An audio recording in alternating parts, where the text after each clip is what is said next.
Hello and thanks for joining us from our studios in Israel. I'm Aaron Porras here with ILTV's morning briefing. Intense rocket fire from Gaza continues to rain down on southern Israel after over 400 rockets were fired since last night. In response to the escalation, Israeli airstrikes have returned fire towards Hamas in Gaza, reportedly hitting at least 150 targets in the Strip as of this morning. But both multiple Israeli and Palestinian casualties have already been claimed in what has become the most heated flare-up since the 2014 Gaza war. Hundreds of thousands of Israelis in the Gaza border communities are now running into shelters, and schools across the south have also, of course, been put on hold as sirens continue to blare in Ashkelon, Sderot, and Beersheba, among others. Even a runoff mayoral vote has been postponed, and while the Iron Dome missile defense system, which was reinforced with extra batteries last night, has reportedly struck down dozens of Hamas projectiles, most hit open areas. Still, some have landed on homes and other structures.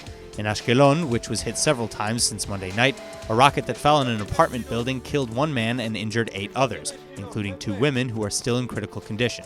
The murdered victim, a 48-year-old man found under the debris of the collapsed structure, has now been identified as Mahmoud Abu Azba, a Palestinian native from Khalkhul, just north of Hebron. But at least 50 other civilians in Israel have also been injured since the attack began. The escalation all began overnight Sunday to Monday after a botched Israeli mission in Gaza led to the death of a lieutenant colonel and the injuring of another soldier. 7 Palestinians, including high-ranking Hamas members, were also killed in the clashes, however, leading Hamas to begin retaliation Monday evening. The terror group even posted a video showing the moment a Kornet anti-tank missile launched from Gaza struck an Israeli bus driving along the border.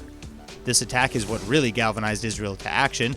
Thankfully, though, just moments before, the large group of IDF soldiers that had been on the bus had gotten off. Another soldier who was nearby was injured, however, and is in unstable condition, while the bus driver was also hospitalized after suffering a panic attack.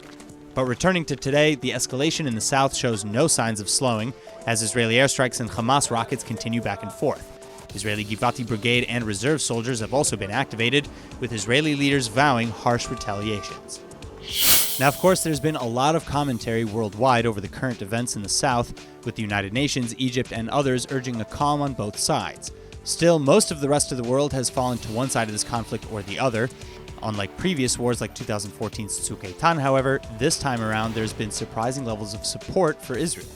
While United Nations head Antonio Guterres and UN Special Coordinator Nikolai Mladenov are reportedly working closely with Egypt and all concerned parties to restore calm, Israeli and Hamas officials have shown no intention to restrain themselves. Russian Foreign Ministry officials and the EU's ambassador to Israel have also expressed their concern over the devolving situation, while Qatar, which just funneled its first installment of $15 million to Gaza, is outwardly condemning Israel for the flare-up, expressing strong denunciation of the Israeli operation in Khan Yunis that led to the escalations Monday night. But the United States, among many others, has come out unabashedly in defense of Israel. The White House explained that Hamas is, quote, forcing Israel into military action. In fact, White House senior advisor in the Middle East, Jason Greenblatt, tweeted yesterday that the world has, quote, grown tired of Hamas's violence and the violence of other bad actors in Gaza. He continued that Hamas's actions should be condemned by all, as, quote, even Palestinian lives seem not to matter to Hamas, end quote. The Czech Republic similarly released a statement from President Zeman's office saying that, quote, Hamas is clearly a terrorist organization and that Israel has the full right to an aggressive response. Canada also has issued tweets through their Israeli embassy in support of the Jewish state's response. They tweeted, quote, full solidarity with southern Israel and the cities impacted, and Hamas must immediately stop targeting civilians. The message ended, however, with support for Egyptian and UN-led efforts to de-escalate as well. In related news, the IDF Special Forces officer who was killed overnight Sunday in Khan Yunis during the botched undercover operation in Gaza has been laid to rest. The 41-year-old soldier has been identified in the media only by his Hebrew initial Mem, and Mem was from a community in northern Israel. He leaves behind a wife and 2 children, and his friends and family continuously said how humble, modest, and how gifted a warrior he was. Then President Reuven Rivlin, Education Minister Naftali Bennett, and Communication Minister Ayub Kara all represented the government as the lieutenant colonel was laid to rest. In his eulogy, President Rivlin said, quote, I came to thank and salute a hero on behalf of the entire nation of Israel. The very best of our boys, whose memory will be forever ingrained in our hearts. Your pain is our pain. Your grief is our grief. The grief of the whole people, the people of Israel, end quote. Bennett continued that the lieutenant colonel would go down in history as, quote, one of the greatest Israeli heroes as well, and Prime Minister Netanyahu, who could not attend, tweeted, quote, I bow my head in sadness at the loss of Lieutenant Colonel Mem, a glorious fighter who fell during an IDF operation in the Gaza Strip, end quote.